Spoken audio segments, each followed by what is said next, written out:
What's going on, guys? Welcome back to the After Credit Scene. I am Rodney. That is Rodney with an N and a Y, exactly where you think it is. We're here talking about breaking down episode 4 of She-Hulk along with some Easter eggs.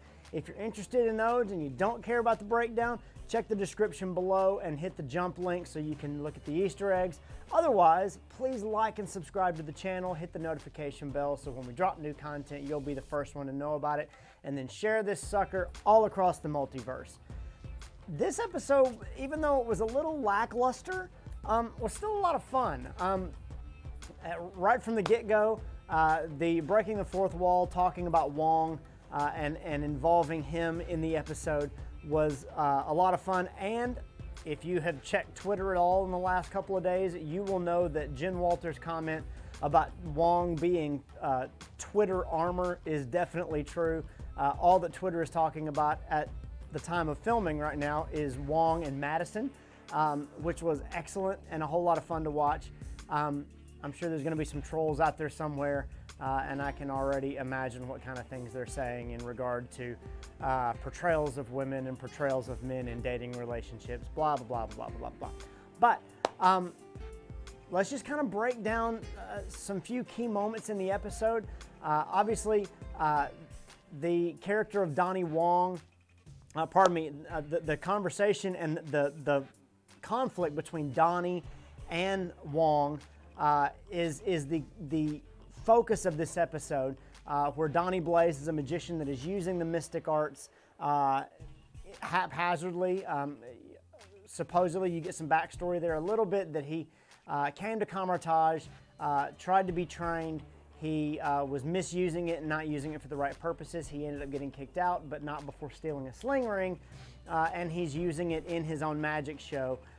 But he is doing things with it that's causing a lot of trouble. The biggest part of what he's doing that's causing trouble is he opened a portal potentially to hell.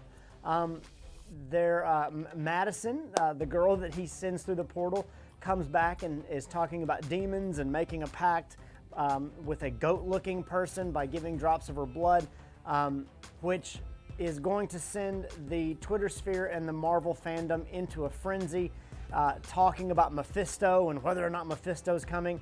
And I would just like to point out, whether he is or not, it's just an element of great writing for a show that may not end up being will probably not be in my top 4 of Disney Plus shows, even though it's a whole lot of fun.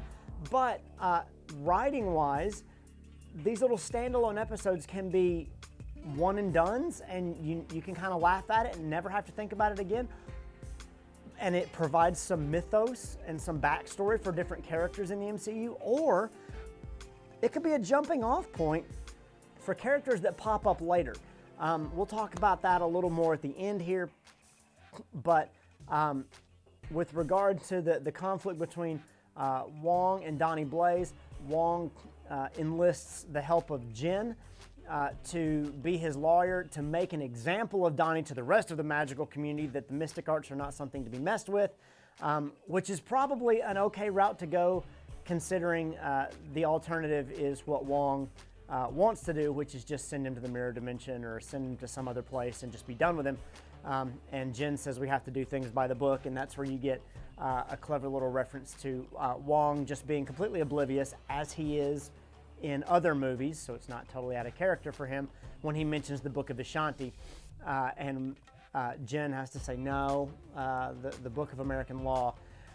And so the court case does not go well. We have an awesome witness stand appearance by Madison, who Wong brings in through a portal, who is at another party. And she describes, and we get some more backstory as to where she was and what happened. Donnie Blaze gets away with what he's been doing, only to cause a bigger problem, which causes Wong to have to be called in. Jen gets involved in it through Wong, and they have to fight these bat demon things and send them back to where they came from. All of this is going on while Jen is attempting to navigate the dating world, And again, this is just a little part, even though it's done in a very humorous way, and is just a little part of where Jen is trying to come to terms with her She-Hulk persona and her normal life persona. And they kind of show some of that with Wong as well. You know, he's sitting down to watch The Sopranos. He's sitting down to watch This Is Us. And even though it's funny and humorous, any one of us sitting down to watch either one of those shows is not particularly humorous, but The Sorcerer Supreme makes it funny.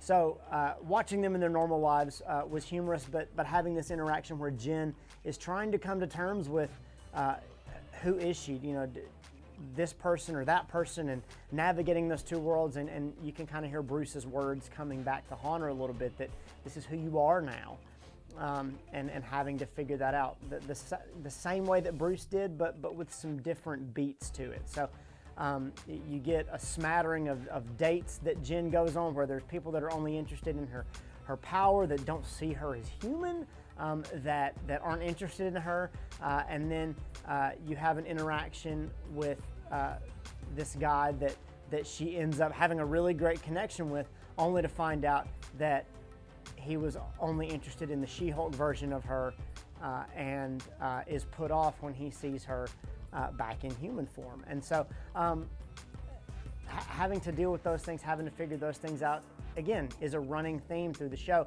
And right there at the end, we get a tease of what's to come with She-Hulk and Titania. There is apparently a free Titania movement. I'm sure that is already trending or hashtagged somewhere on Twitter already. Call it a life mirroring art moment.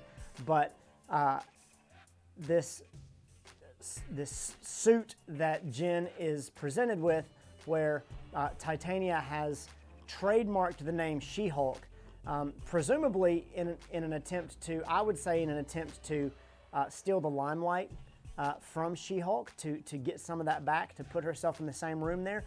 But it does not explain, and this is where we're going to get into some speculation here, it does not explain why did Titania burst into the courtroom to begin with when she didn't know that Jen was She-Hulk.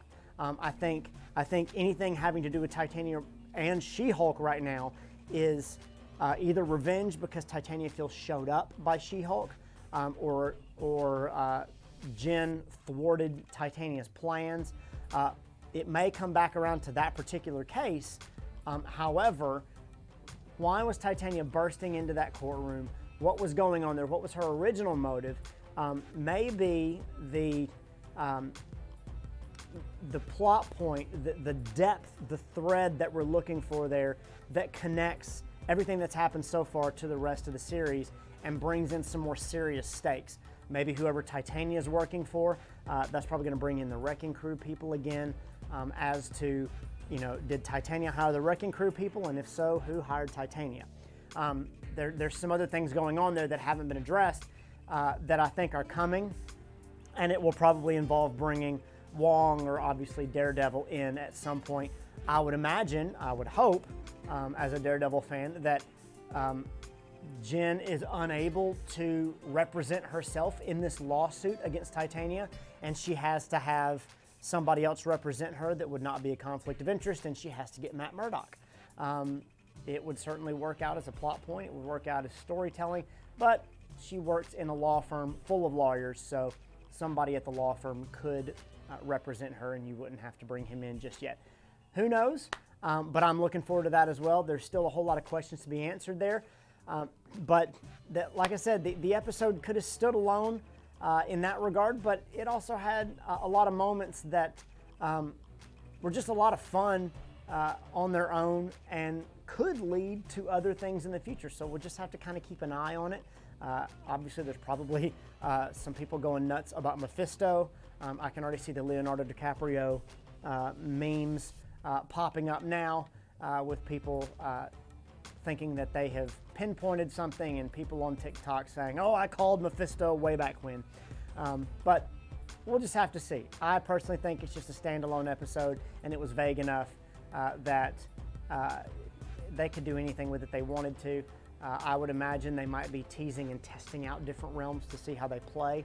And if it goes over well, they might use it later on. But a whole lot of fun. Right now, everybody's just going to be going nuts over Wong and Madison, and rightly so. That was a whole lot of fun. But that's about it for that episode. Very short.